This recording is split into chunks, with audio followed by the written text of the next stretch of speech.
تابع، تم ان کے اشاروں پہ چلا کیوں نہیں کرتے؟ یہ شجر و حجر اور شجر ان کے ہیں تابع، یہ شجر و حجر جن و بشر ان کے ہیں تابع، تم ان کے اشاروں پہ چلا کیوں نہیں کرتے؟ عزیزان ملت اسلامیہ، بڑے والہانہ شوق، وارفتگی، خلوص اور جذبہ محبت کے ساتھ آپ نے بھائی غلام نور مجسم صاحب قبلہ اللہ، آپ تقریر سنیں گے، ایک بار پورا مجمع محبت کے ساتھ کہہ دے سبحان اللہ، اور محبت کے ساتھ کہہ دے سبحان اللہ۔ جب اسد بھائی منبر پر آئے اور ان کی ٹوپی کے سامنے لبیک یا رسول اللہ لکھا ہوا ہے، دیکھیے ایک بات میں آپ کو بتاتا ہوں، تھوڑا سا اس کو کم کر دیجیے آپ، جیسے شروع میں تھا ویسا کر دیں۔ انسان کس چیز سے ڈرتا ہے؟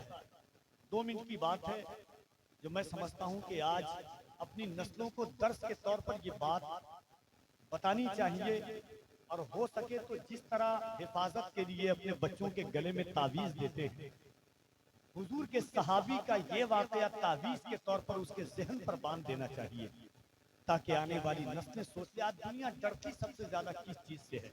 پوری دنیا، جب سے دنیا بنی ہے آج تک، دنیا لوگ ڈرتے ہیں موت سے، ہے نا؟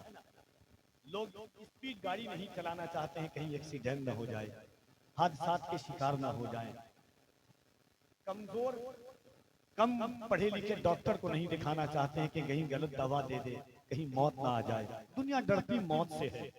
ایک بات میں آپ کو بتاؤں، حضور نے صحابہ کے دلوں میں جو جذبہ جو محبت دیا، اور سے سنیے گا اس بات میں، حضور کا مقصد منبع مرجع سب سے بڑا یہ تھا کہ صحابہ نے مرنے کا ڈر ہی چھوڑ دیا تھا۔ موت کس چیز کو کہتے ہیں صحابہ نے اسے دل سے نکال دیا تھا، مرنے کو صحابہ نے زندگی سمجھ لیا تھا، بولے سبحان اللہ۔ 2 واقعہ سنیے گا، بخاری شریف اور مسلم شریف کی متفق علیہ حدیث ہے، امام بیہقی نے بھی اور سیرت ابن حشام میں بھی یہ کتاب ہے، یہ واقعات غور سے سنیے گا اس بات کو۔ ایک صحابی ہے، 3 دن قبل پہلے ایمان لائے، کتنے دن پہلے؟ 3 دن پہلے ایمان لائے۔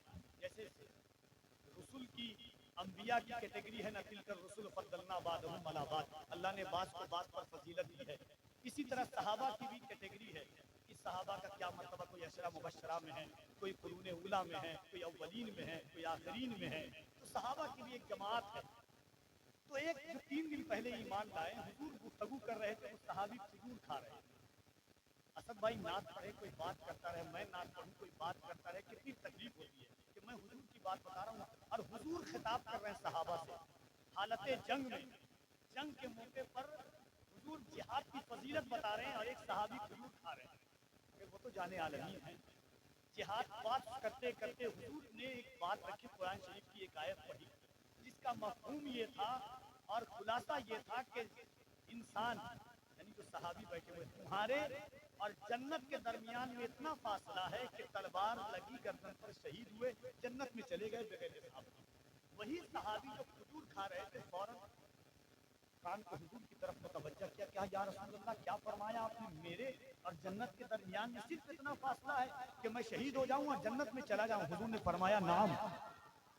حضور نے کیا فرمایا؟ نام۔ ہاں ہاں، 3 دن پہلے ایمان لائے تھے، کہا ہاں۔ فوراً تلوار اٹھائی، گھوڑے پر سوار ہوئے اور جنگ میں چلے گئے، فوراً جنگ میں چلے گئے۔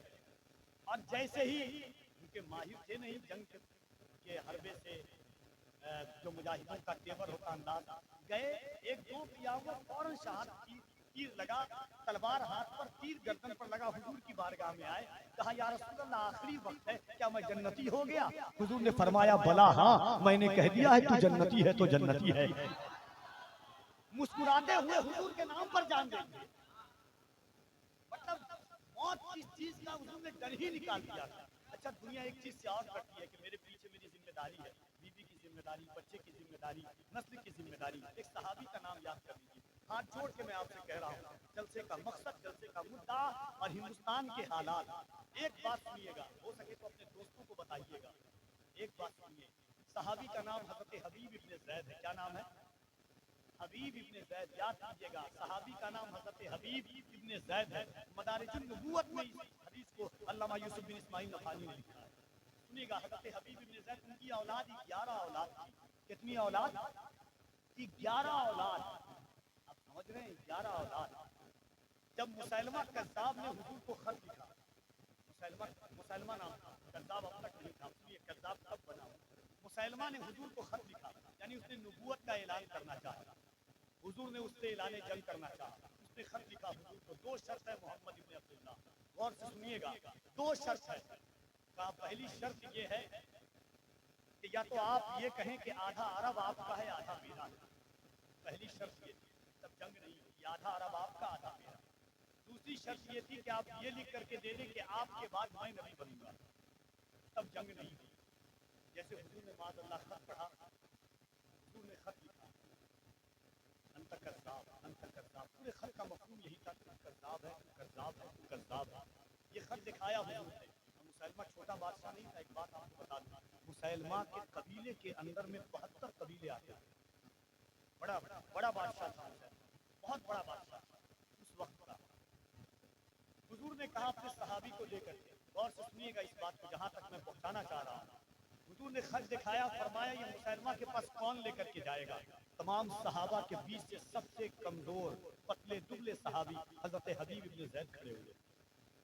فرمایا یا رسول اللہ میں لے کر کے جاؤں گا. حضور نے کہا تم بیٹھو. پھر حضور نے اعلان کیا کون لے کے جائے گا؟ پھر سب سے پہلے حضرت حبیب بن زید کھڑے ہو گئے. 3 دفعہ حضور نے کہا، تینوں دفعہ حضرت حبیب بن زید کھڑے ہوئے. فرمایا میں جاؤں گا یا رسول اللہ. حضور نے خط کیا، کہا جاؤ. جیسے گئے دیکھا کہ مسیلمہ اپنے تخت پر بیٹھا ہوا ہے اور دربار کے اب شروع سے لے کر کے آخر تک چاروں طرف اس کی فوج ہے. حضرت حبیب بن زید داخل ہوتے ہیں، انداز دیکھیے گا. حضرت حبیب بن زید داخل ہوتے ہیں، ایک طرف داہنی تلوار کو نکالتے ہیں، مارتے ہیں بیچ میں دربار کی ایک طرف، وہ تلوار وہیں پر اٹھ جاتی ہے. دوسری طرف سے نکالتے ہیں تلوار کو، پھر مارتے ہیں دوسری طرف. دونوں تلوار کھڑی ہے، بیچ میں حضرت حبیب بن زید. مسیلمہ سے حضرت حبیب بن زید نے کہا پہچانے میں کون ہوں؟ میں دیکھنا چاہتا ہوں کیا سننا چاہتے ہیں، کیا سنتے ہیں آپ. دونوں تلوار کو مار کر کے دربار میں مسیلمہ سے پوچھا کہ جانتے ہو میں کون ہوں؟ مسیلمہ نے کہا ہاں میں پہچان گیا، تو محمد کا غلام ہے. کہا میں پہچان گیا تو محمد کا غلام ہے. حضرت حبیب بن زید نے کہا یہ کیسے؟ کہا میرا دربار، میں بادشاہ، فوجی میرے، اس کے سامنے جرأت یہ صرف محمد کا غلام کر سکتا ہے. پھر ایک بات یاد کیجیے گا، 11 اولاد تھی. حضرت حبیب بن زید سے مسیلمہ نے کہا کیوں آیا ہے؟ کہا میں اپنے نبی کا خط لے کے آیا. محمد رسول اللہ خط کا اول تھا الحمدللہ رب العالمین، یہ اول خط میں لکھا تھا. اس کے بعد تھا محمد رسول اللہ، محمد اللہ کے رسول ہے. اس کے بعد قرآن کریم کی آیت کریمہ لکھی ہوئی تھی. اس کے بعد حضرت حبیب بن زید نے خط کا مفہوم پڑھایا. کہا سن، یہ تیرا دربار، تو بادشاہ. میرے پیغمبر اللہ کے نبی نے فرمایا ہے کہ تو جھوٹا ہے، تو جھوٹا ہے، تو جھوٹا ہے، تو جھوٹا ہے. سلمان نے کہا کیا کہا میں جھوٹا ہوں؟ کہا ہاں. کہا محمد کون ہے؟ کہا محمد سچے ہیں، محمد سچے ہیں. اب وہ اپنے دربار سے اٹھ کر کے آیا، اپنی تلوار نکالا، حضرت حبیب بن زید کا داہنا ہاتھ کاٹا. پوچھا میں کون ہوں؟ کہا تو جھوٹا ہے. داہنا ہاتھ کٹ چکا ہے. کہا میں کون ہوں؟ کہا تو جھوٹا ہے. کہا محمد کون ہے؟ کہا سچے ہیں. پھر بائنا ہاتھ کاٹا. فرمایا پھر کہا کہ میں کون ہوں؟ کہا تو جھوٹا ہے. کہا محمد کون ہے؟ کہا سچے ہیں. داہنا ہاتھ، بایاں ہاتھ کٹ چکا. داہنے پیر کاٹا. پھر پوچھا میں کون ہوں؟ کہا تو جھوٹا ہے. پھر داہنا پیر کاٹا، بایاں پیر کاٹا. کہا میں کون ہوں؟ کہا تو جھوٹا ہے. کہا محمد کون ہے؟ کہا سچے ہیں. پھر داہنا کان کاٹا، بایاں کان کاٹا. آنکھ پر جب تلوار رکھا، آنکھ پر، اس کے بعد کہا بتا میں کون ہوں؟ کہا سن، میرے نبی نے کہہ دیا ہے تو جھوٹا ہے، تو جھوٹا ہے تو قیامت تک کے لیے جھوٹا ہے. تو صرف جھوٹا نہیں بلکہ تیرا نام مسیلمہ کذاب پڑ گیا ہے آج سے. اتنا کہا دونوں آنکھیں نکال دی. حضرت حبیب بن زید شہید ہو گئے. حضور کی بارگاہ میں خبر پہنچی. حضور نے 11 اولادوں کو بلایا. حضرت حبیب بن زید سے پوچھا کہ تمہارے باپ کو شہید کر دیا گیا. حضرت حبیب بن زید کے بچوں نے کہا تھا یا رسول اللہ کل مصیبت بعدک جلل. اے اللہ کے رسول اگر آپ سلامت ہیں کائنات کا ہر غم ہلکا ہے. یہ صحابہ نے دستور دیا تھا، یہی امام عشق و محبت نے پیغام دیا ہے. جان ہے عشق مصطفیٰ، روز وضو کرے خدا، جس کو ہو درد کا مزہ نازے دوا اٹھائے کیوں پھر کے گلی گلی تباہ. جب باپ نے یہ درس دیا تو بیٹے نے بھی وہی پیرایا اپنایا کہ یہ ایک جان کیا ہے اگر ہو کروڑوں تیرے نام پر سب کو وارا کروں میں. زندگی کا مقصد حضور کی غلامی ہے, زندگی کا مرجع حضور کی غلامی ہے, زندگی کا محور حضور کی غلامی ہے. اگر حضور نہیں ہے تو پھر ہم کچھ نہیں ہیں. یاد رکھیے گا یہ آرزو نہیں کہ دعائیں ہزار دو, پڑھ کر نبی کی نعت لحد میں اتار دو. یہ جان بھی ظہوری نبی کے طفیل ہے, اس جان کو حضور کا صدقہ اتار دو. آئیے محبتوں کے ساتھ نعت کا وہ شعر سنیے, انشاءاللہ اس کے بعد ایک بار ہاتھوں کو اٹھا کے کہہ دیں یا رسول اللہ. اللہ آپ کو خوش رکھے, بس یہ چاہیے اپنی نسلوں کو حضور کی بات بتائیے گا. جلسہ بدل چکا ہے آپ کے علاقے میں سال میں کم سے کم 30 یا 40 بار آتا ہوں, یہ آپ جانتے ہیں. لیکن جلسے الگ ہو چکے ہیں. اب جلسے میں کہانی, چٹکلا, ہنسی مذاق, جھوٹی بات, جھوٹی روایات, جھوٹی تاریخ, کرامات بنا کر کے یہ سب پیش کیا جا رہا ہے. غوث پاک کی شان ہم نہیں بڑھا سکتے ہیں.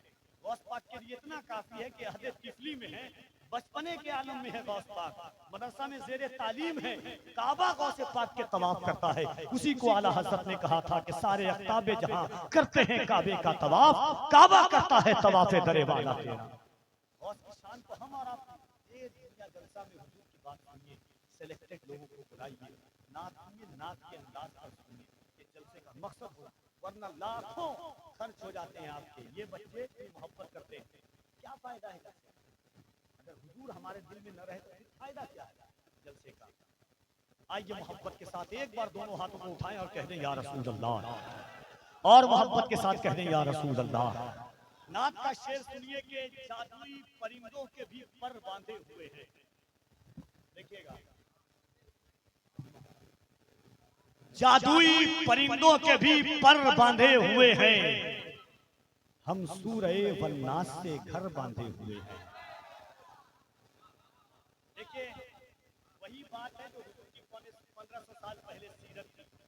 شاعروں کا انداز الگ الگ ہوتا ہے, فکر الگ الگ ہوتی ہے. ایک شعر میں پڑھ کے جا رہا ہوں اور پڑھ کے بتا رہا ہوں, آپ سن کے بتائیے گا.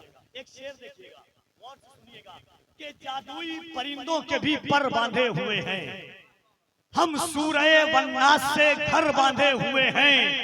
جس سمت میں وہ چاہیں وہ جھکتا ہے ادھر ہی, جس سمت میں وہ چاہیں وہ جھکتا ہے ادھر ہی, لگتا ہے کہ انگلی میں کمر باندھے ہوئے ہیں. جس سمت میں وہ چاہیں وہ جھکتا ہے ادھر ہی, جس سمت میں وہ چاہیں وہ جھکتا ہے ادھر ہی, لگتا ہے کہ انگلی میں کمر باندھے ہوئے ہیں, لگتا ہے کہ انگلی میں کمر باندھے ہوئے ہیں. ہم کو بھی بلا لیجئے سرکار مدینے, ہم کب سے ارادت کے سفر باندھے ہوئے ہیں. اور شعر دیکھیے اسد بھائی, اب دیکھیے گا کہ ہم جادوئی پرندوں کے بھی پر باندھے ہوئے ہیں, ہم سورہ والناس سے گھر باندھے ہوئے ہیں. جس سمت میں وہ چاہیں وہ جھکتا ہے ادھر ہی, لگتا ہے کہ انگلی میں کمر باندھے ہوئے ہیں. اس بات پہ خوش ہیں عثمان و علی بھی, صدیق کے دشمن کو عمر باندھے ہوئے ہیں. اس بات پہ خوش ہیں عثمان و علی بھی, صدیق کے دشمن کو عمر باندھے ہوئے ہیں.